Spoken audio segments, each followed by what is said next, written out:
¿Quién es mejor para el inmigrante ilegal? Donald Trump or Joe Biden? Joe Biden. Joe Biden. ¿Cuál es mejor, Trump or Joe Biden? John Biden, de igual manera. Joe Biden. Trump or Joe Biden? John Biden. Trump or Joe Biden? John Biden. Joe Biden. Trump or Joe Biden? Es el Joe Biden. Joe Biden. We're asking for Joe Biden to help us accomplish our dreams here, and so we can get ahead. Migrants near the southern border in Arizona revealing which presidential candidate they prefer when it comes to illegal immigration, as both Trump and Biden are heading to the border this week on Thursday. Fox and Friends Weekend co-host Rachel Campos-Duffy talked to those migrants and is here with more from her exclusive reporting. We're on an Indian reservation right at the border. This is a soft shelter. This is the first stop for these illegal immigrants. Then they're getting loaded on buses and taken to deportation centers to be processed. Let's go in and see if we can talk to some of them. ¿De dónde vienen? Where are you coming from? De Puebla, Mexico. What do you expect to do now that you're here in the United States? I'm looking for a safe place for children. But she's afraid of the violence where she lives. ¿Y de qué quieres trabajar? I'm asking her what she wants to do for work. She said she'll do whatever work she can find. Why did you decide to do it this way and not the official way? Bueno, yo lo considero urgente. I feel like it's urgent Salir de donde estoy porque, to get out of where I was por at. ejemplo, a mi vecino lo mataron. My neighbor was killed. I did it for my children. Since I used to be a policeman and I had threats against me. I just want my son to escape the delinquency and the crime in Mexico. He said the cartels are worse than ever now because of just so much corruption. You know, everyone I spoke to here is Mexican. At least they say they're from Mexico, as far as we know. They all say the exact same thing. I'm escaping crime. I'm escaping threats to my life from criminal cartels. One man told us that, you know, the cartels have never been stronger. That corruption is at its sky high right now in Mexico. Obviously, this operation, this human trafficking operation, is fueling that. This is from Guatemala. ¿Cuántos años tienes? 18. He's 18 years old. He plans to be a painter when he gets here. ¿Y tus padres dónde están? Where are your parents? En Guatemala. In Guatemala. ¿Tú vienes con otra familia? Do you have other family here? Solo. Solo. Estás triste, yo veo. Ah, más o menos.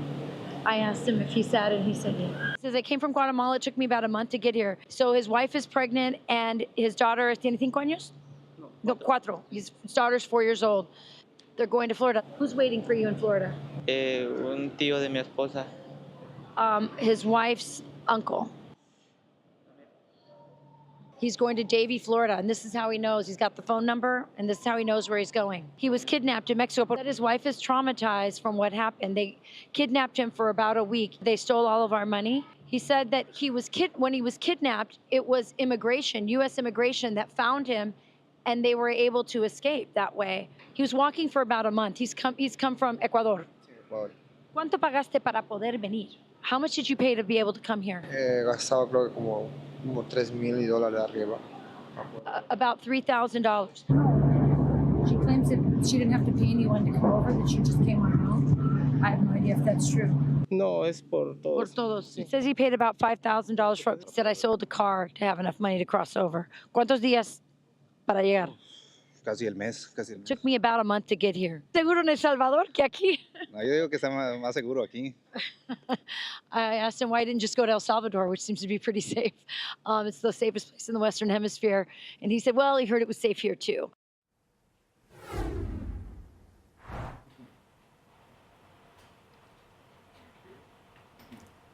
So Ainsley, many of the stories that they told me sound very much the same.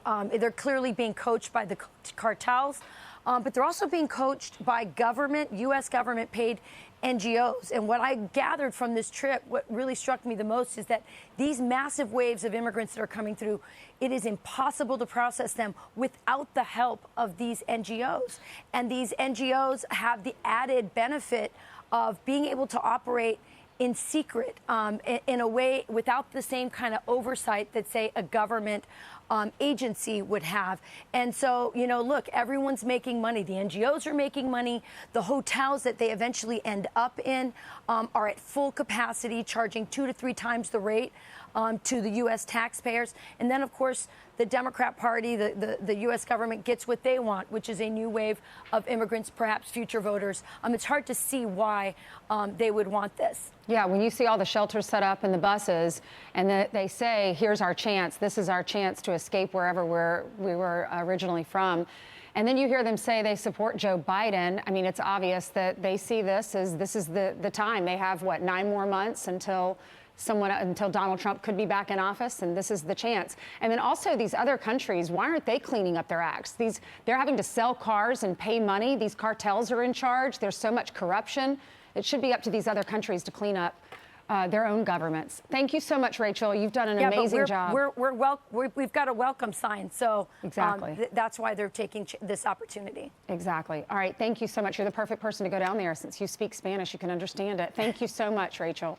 I'm Steve Ducey. I'm Brian Kilmeade. And I'm Ainsley Earhart. And click here to subscribe to the Fox News YouTube page to catch our hottest interviews and most compelling analysis.